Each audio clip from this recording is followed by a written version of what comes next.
months, and then I'm going back to London. No, I know some other people want to do interviews as well. So. Okay, so you will go this afternoon? I don't know. I'm going tonight sometime, that's why. Okay. Do you have Twitter? I do have Twitter. So We both do. which account? Professor Faustus. Here, I'll show you. Okay. That one. Yeah, I just searched you last night, but I didn't find you. It's the PROFAUSTUS. Yeah, it's not under his name. It uses his name, but Yeah, you have to know a handle. Okay, I'll search it later. Mhm. Let's start. And maybe my question is very direct. Mhm. So the first question is that, do you still want to prove that you are the father of Bitcoin? I never wanted that, and everyone else wants that. You never said that. I never said I didn't say that. I said other people want me to prove things. I don't want to prove for other people. Okay. So you don't want to prove that you are Satoshi Nakamoto? No, why would I want to?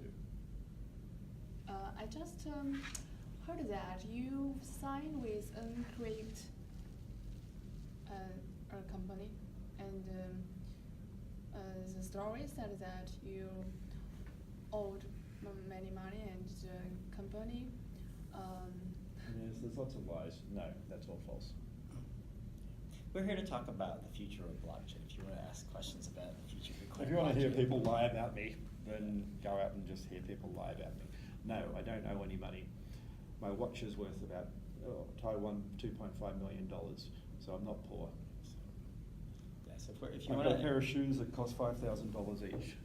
Yeah, if you'd like to talk with Craig and me about sort of questions about the future of Bitcoin and blockchain, that's why we're here. It's why we're at this conference. We're not really here to talk I don't about really care if people want to the past. lie about me, they can do that all they want. I'm not going to address those Okay. things. Okay, so It's you very said simple. that I don't the ask for story- money, I don't get paid money to speak. I fly around the world on my own bat. Being here at this conference cost me £12,000 of my own money. So it's not like many speakers out there who get paid to go to these things. I pay my own money for most of it, so Okay, if you want to ask real questions, I'm happy to. So are you Satoshi? So, So- yeah, let me address this. If we're here happy to talk with you about questions about the future of Bitcoin and blockchain technology. If you want to continue asking questions about things that in the past that really we think are irrelevant and don't affect the future of Bitcoin, then we'll go back and attend the Sorry. conference. It's okay. Thank Okay, you. so what's your opinion on the war between Bitcoin Core and Bitcoin Cash? So are you with Bitcoin Cash, and Of why? course, we're with Bitcoin Cash because we want to see this scale to the world. Very simply, we will take Bitcoin to a new level that no one has ever seen. Some of the things I've announced in the last few days, some of what we've been working on and patenting, my research, will enable everything to scale globally. On a 32 meg block, which is today, we can enact 10 to the 82 transactions.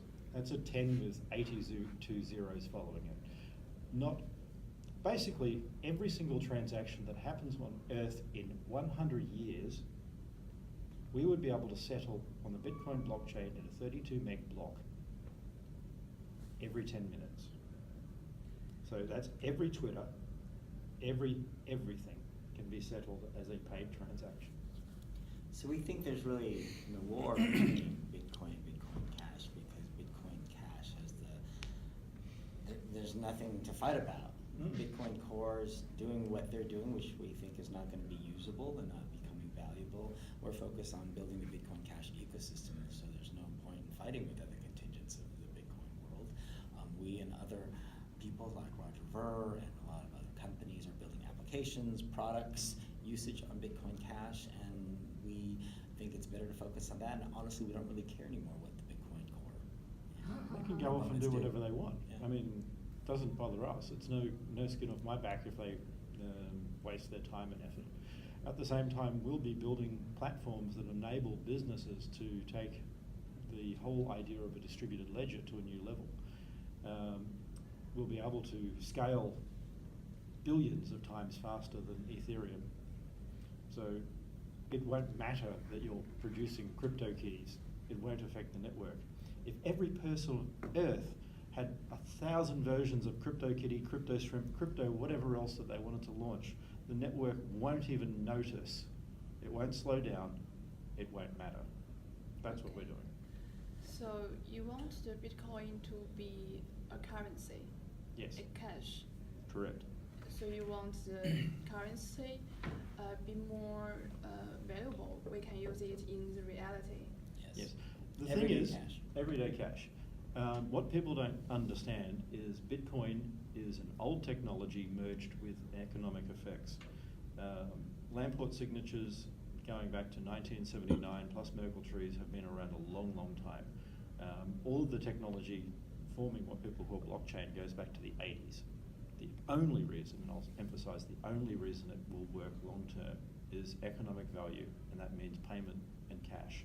No store of value, no anything else, payments.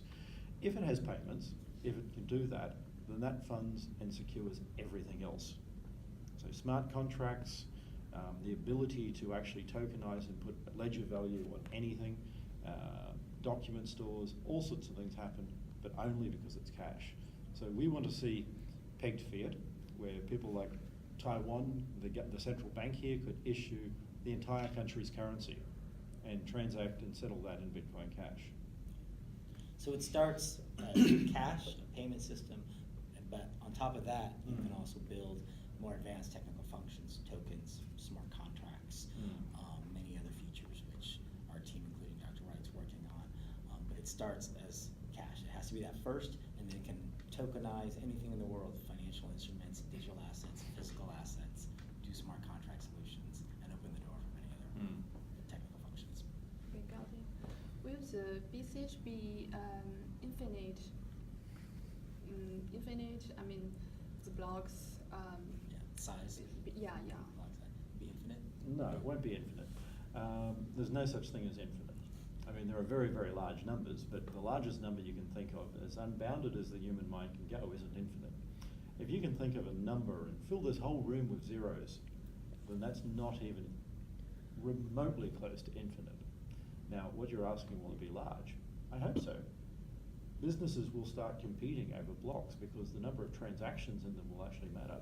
And if we have a terabyte block, we're talking about basically every person on Earth using Bitcoin Cash, sending transactions at a fraction of a cent. Now, can you imagine, say, 10 billion people in the future transacting 50 times a day? Imagine, so that's 10 billion times 50. Divide that by 1/10 of a US cent value, average, and that's 1 billion times, so 50 billion US dollars a day in value. There is no corporation, no market, no nothing that large right now. That is enough if you take a valuation on a standard 10 times value, and most IT stocks are 30 to 40. Just on a standard low 10 time value, that is Apple every 2 days in value. So a terabyte size block, which we're working toward the future of, would be massive. That's 1 million megabytes, right? And we don't ever need to envision a day of infinite block size, because the blocks every 10 minutes, you don't need an infinite number of transactions every 10 minutes. You need very large blocks for with the 10 minutes. tokenization technology that we've patented and that will be coming out on Bitcoin Cash, that then allows us to have other transactions settled within the chain. And the effect of that is we could do 10 to the 92 transactions every block. So imagine not millions or billions, but effectively 1 billion, billion transactions every 10 minutes. I think that's probably enough. It's not infinite, but it's enough. Well more than enough. So we never really have to talk infinite. Yeah. If we want a more faster, a faster currency, why don't we just use Visa? Visa's not fast. Visa settlement time is between 60 and 120 days. You mean you will be more you will be faster than Visa in the future? It is now. It is now. It is now. It settles in 10 minutes. And by settlement, we mean not the experience you have as a consumer paying, but to the merchant, the store. When do they get their money? And with the Visa system, as Dr. Wright just said, by the time it takes for the merchant to actually get the funds through the Visa network can take many days, as opposed to doing on-chain transactions on the Bitcoin blockchain, where after the block is confirmed and validated to the blockchain every 10 minutes, the merchant gets their money. So on top of that, what people don't understand is the actual transaction and confirmation happens in about half a second. So it's still faster than Visa, even at the initial Point of sale. stage. So point of sale is faster than Visa. It's more secure than Visa. The Visa reject rate is close to 3% at times, whereas with Bitcoin Cash, you're looking at 1 in 100 billion, even at zero conf for low amounts. Now, on top of that, with the patents and tokenization technology, we'd be able to offer the ability for payment channels to settle in nanoseconds in local environments. Now, there's nothing faster than that. And you can't get faster than that because we hit the speed of light barrier. And unfortunately, I haven't figured out how to get past that one. But the merchant then gets their money within minutes, as opposed to within days, directly to their own Bitcoin wallet, for example. The merchant also saves a lot in processing fees, because the Visa network now, a merchant pays 2 to 3% of the transaction amount as a fee, plus some base fee of usually 20 to 30 US cents for every transaction. Whereas with Bitcoin Cash, you're going to be talking less than 1 US cent for each transaction. It also enables the ability to do micropayments, payments of small amounts of money. So if you're a blogger, you're a writer, and you want to charge a small amount of money to read your news article or your blog, and if you want to charge 50 US cents, that's too small to do a credit card payment, because a credit card payment costs as much as that. But you could do a Bitcoin Cash, you could charge 20 cents, 30 cents. We've even invested in a company that's powering that type of technology. So there's a lot of advantages for the merchant as well as the consumer.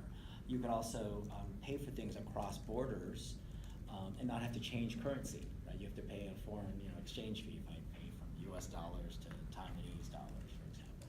So there's a lot of advantages, not just speed and how quickly the merchant gets the funds. It opens up a whole new world of doing business.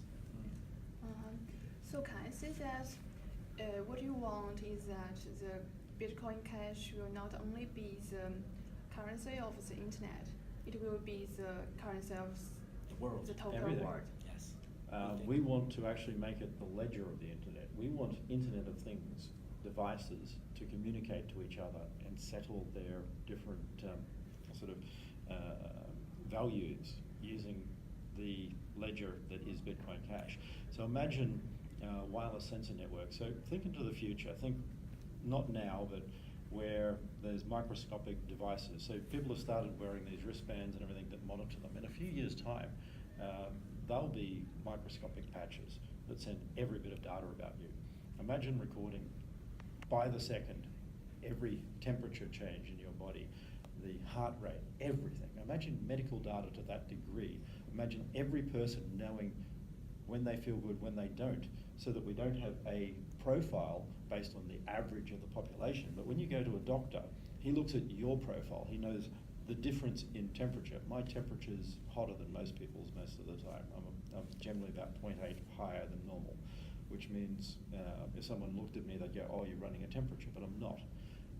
It's actually probably more when I'm down normal temperature that I'm sick. So if you then have that, you can have personalized medicine even. So that's the sort of extent we want to take this to. All of that data actually settling securely and immutably over a sort of distributed ledger. What people forget about the Bitcoin blockchain is really it's just a record-keeping system, right? It's just a way of maintaining a record of, let's say, I sent you a Bitcoin, you sent Dr. Wright a Bitcoin, but you can record any type of data on it. So it's just a record-keeping ledger. And we see the future as it being the data network and ledger that lives underneath the internet. You won't see it as a consumer, you really won't know it's there, but all the data that's kept across the world for Internet of Things devices, medical data, any data you can think of can be kept on the Bitcoin blockchain. It'll be verifiable. It's not changeable, it's immutable. It's the public ledger of the future. Just like we use the internet to do all of our communication and find information, the blockchain will live underneath it and record all the data. Will the Bitcoin Cash be the only currency in the future? It won't be the only currency, but it'll be the base ledger. So the way to look at that would be Bitcoin Cash acts as a ledger for all the other currencies. So imagine a Taiwanese dollar would sit as a tokenized version of Bitcoin Cash. So you could have the central bank here issue more Taiwanese dollars and record it on Bitcoin Cash. And then, enabling some of the technology we'll have, you could even do atomic swaps between Taiwanese and US dollars, or Taiwanese to Bitcoin Cash, and hopefully even that will spur the further adoption of Bitcoin Cash natively. We do think it will be the only and the winning cryptocurrency of the future. Right now there's so many, there's over 1,000 different of these alternative coins which aren't really necessary.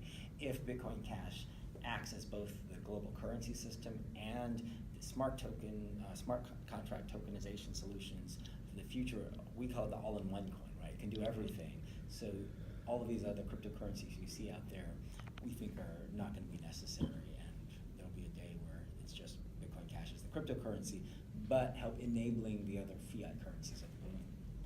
So the future may be like this. The Bitcoin Cash is the only Yes. foundation It's the of foundation, the, yes, Yeah. correct. and many Yes. other fiat currencies on its top. Can get issued in a digital way. Yes. You still may have paper, currency, forms of the currency, but we see a future where governments are issuing digital versions of their government-backed fiat currency on Bitcoin Cash. What people don't realize is by about 2025, devices, including smartphones, will be so cheap and distributed that there'll be practically not a single person on Earth without access to one. Right now we see people who live without plumbing on dirt floors still have smartphones. And at the cost of a few dollars each, it's going to get cheaper and cheaper. And I mean, 83% of people have access to the mobile networks in Africa right now. And that's only going to go up. So in the next 8 years, it will be difficult to find someone who's not connected to the internet. Will the governments agree to run on the foundation of Bitcoin Cash? Well, we've How had will some they talks regulate? with some people who want to test pilot digital fiat currency on Bitcoin Cash, because they know we would only help them do it on Bitcoin Cash. Will all the governments do it immediately? No, I don't think so. I think some we know are already willing to try it out, to test it, and I think once we demonstrate that it can be done successfully, more governments will want to do it. But it'll be a process. It won't happen immediately. It'll happen over time. So how will they regulate the cryptocurrency world? No differently than any other money. I mean, that's where people go wrong. Cryptocurrency is money. So there are lots of laws around the requirements for exchanging money, for setting up accounts, etc. And why should AML be any different just because it's cryptographic in nature? We think the existing laws that apply to money services businesses, tax, securities, right? They just they will apply to cryptocurrency. We don't really need new laws, new regulations. There may need to be some guidance and clarification about how, for example, existing money transmitter laws apply to cryptocurrencies, and existing securities laws apply to tokens on cryptocurrency. I think you'll see that. I think you'll see laws that clarify things. They really, I don't think, will be new. There'll be clarifications. Maybe my question is very simple. My next question is that do you think Bitcoin Cash will be controlled by Bitcoin? No. No. More silly question. Sorry for saying silly, but the result is always that the system is distributed. Now, the argument would be the same if it wasn't Bitmain. If everything ran on CPUs or something like this, then you could argue that Intel controls it all because they make the hardware. Bitmain doesn't control anything because they make hardware. If Bitmain stops making hardware, there are another 10 providers out there. Bitmain is the main provider because they are the best at the moment. That simple. And if they weren't the best, they wouldn't be the main one. I mean, and if they don't stay the best, they won't be. So over the life of ASICs in Bitcoin, we have seen Bitmain replace a number of other Chinese manufacturers, who replaced Russian manufacturers, who replaced a Ukrainian manufacturer, who replaced an American manufacturer. So we've already cycled through all these different things in the last 4 years. And there's many groups actually working in the Bitcoin Cash world. Developer groups for the software, obviously Bitmain and other manufacturers of the hardware, companies that are making applications of products, us helping with technology innovation. We get the same question. N-Chain has no desire to and never will be able to control Bitcoin Cash, nor do we want to. It's set up as a system that can't be controlled. Right. That's the whole nature. Not by of it. any one person. I agree with you guys that smartphones have already been one part of our body. But you know that people's lives are very limited. We will die. Yes. Unfortunately, yes. So, but the data on the blockchain will never die. One So, hopes. yeah, is there any, is there any problems should we solve between these two facts? Imagine a world where everything that happened in the past was never forgotten. There were over 90,000 scrolls in the Library of Alexander. That was probably 70% of all books that existed at the time before it burned down. Most of those are lost. Only 3% of those books exist anymore. Greek tragedies. We have under 1% of all the Greek tragedies that existed, and most of those are fragmentary. Imagine what it would be like for historians, for people trying to understand the past 10,000 years from now, if they could look back and see the origins of the technical revolution and the birth of humanity into a new age. They could see the lives of normal people, not just the rich. If they could go investigate how life is different in every community, look at the differences between different socioeconomic groups, and have that forever. Imagine how amazing it would be to be able to look back and see the life of Leonardo da Vinci, the life of someone like Machiavelli, and see whether he actually was the person that people say he was. The life of a common person in somewhere like 14th century Europe. It means that the data and history of people living now and in the future can be recorded and preserved permanently. That may seem scary to some people, right? It means that our data that we interact with, through our phones and our devices, is recorded somewhere by someone. It is now, right? It can just be preserved permanently on the blockchain, and that may seem scary, and it means, but it also has amazing opportunity to record. And imagine with all this data, one day in the future we'll have the computational power, and we're not that far from this, to actually have holographic rooms, etc., that we can interact with, where the data there would be enough to simulate the world where you want to visit, and you could actually go back and visit the equivalent. So someone from 1,000 years in the future could come back and simulate being at a conference like this and see what it's like to actually live in this environment, walk around the streets of Taipei, see how not only the richest of us live, but the poorest.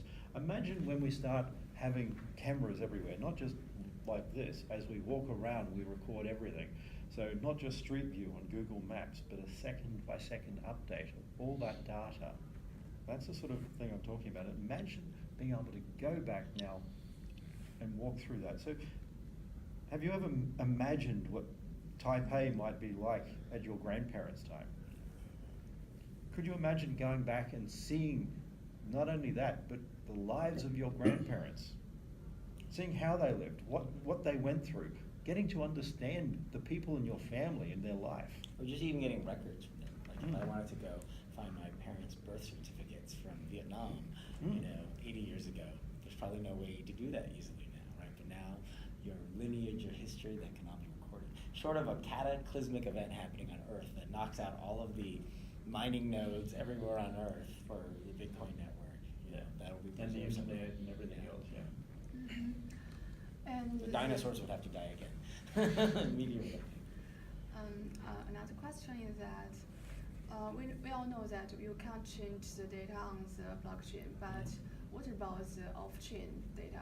I mean, if the off-chain data is false, firstly, how then can you'll we know it will be false. The nature of taking a cryptographic hash is that it's a one-way function that a single bit changing on the underlying data means that you get a completely different, unpredictable value. So if someone goes and changes any off-chain data that is attested on the blockchain, then you know that they have changed it.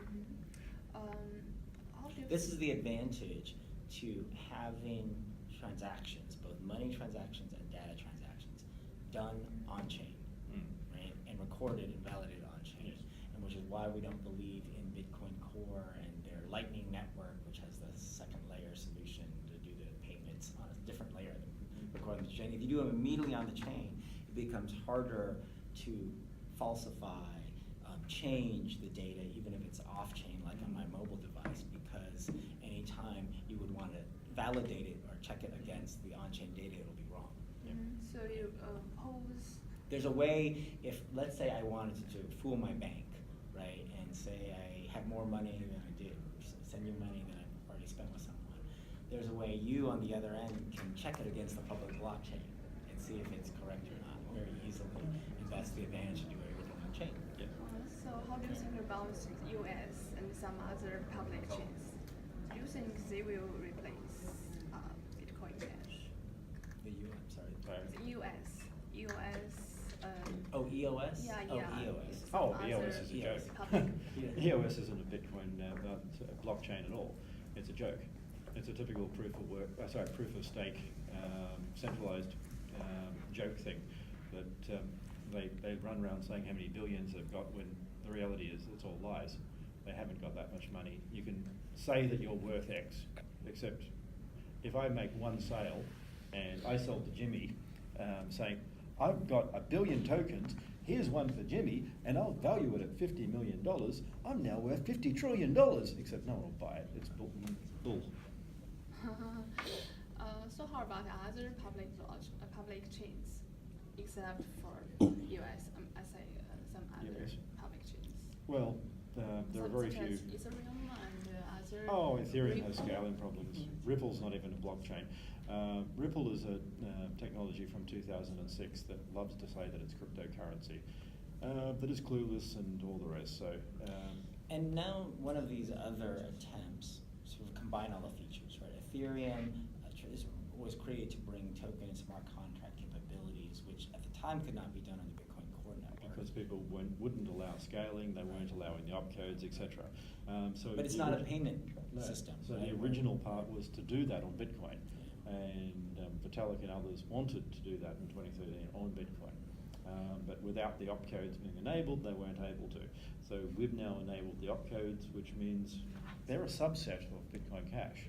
So imagine everything they can do is just a small part of what Bitcoin Cash does. So if you have a 1% system, a Friendster, for instance, and then someone invents something else that actually does all of that and more, then Friendster disappears and you end up with Facebook. So we just think that, while some of those had reasons to exist when they were created, now that Bitcoin Cash is here and can be both payments and the technical functions of smart contracts and tokens and other And more. things, and more, over time, those won't be necessary, and they'll probably fade away. So do you think the Bitcoin Core is controlled by its team? I mean. I don't think about Bitcoin Core much at all. It's I don't certainly think- controlled by its core developer group, Yes. and then the people who back them. Do you disagree with Lightning Network? Oh, I don't disagree with it. I don't care about it. It's a joke that they promised 3 years ago would be ready in 18 months, and then they said 18 months, and now they're saying 18 months. and they will never solve the routing issue because it's insoluble. So they can keep saying these things are promising and do all the rest, and it will remain a joke built on a joke. It's not a layer 2 solution, as people call it. It's actually a separate overlay network. It's like in the 90s where Novell tried to run IPX networks in parallel with IP, and they created gateways that allowed you to settle between the two. So we have this clunky, old, slow, backward-looking network from the 60s, which is Lightning, and literally that's what it is. There's no technology that didn't exist actually in the 60s in old systems, and it's not even as good as Swift, running next to Bitcoin with a very slow, limited way of doing transfers. That's basically the Lightning network. Okay. We're more focused on just building the great capabilities to do fast, easy payment transactions on Bitcoin Cash, make more user-friendly interfaces and applications for users and merchants, because it has to be easier, to use to pay for things. And once that's available on Bitcoin Cash, as we and other people are working towards, we don't foresee people using Lightning Network much, if any at all, today. And once it becomes really easy to make fast payments on Bitcoin Cash, the world's just going to move there. I mean, one of the big problems that no one mentions is Lightning has to have a node available at all times. Yes. It has to be online.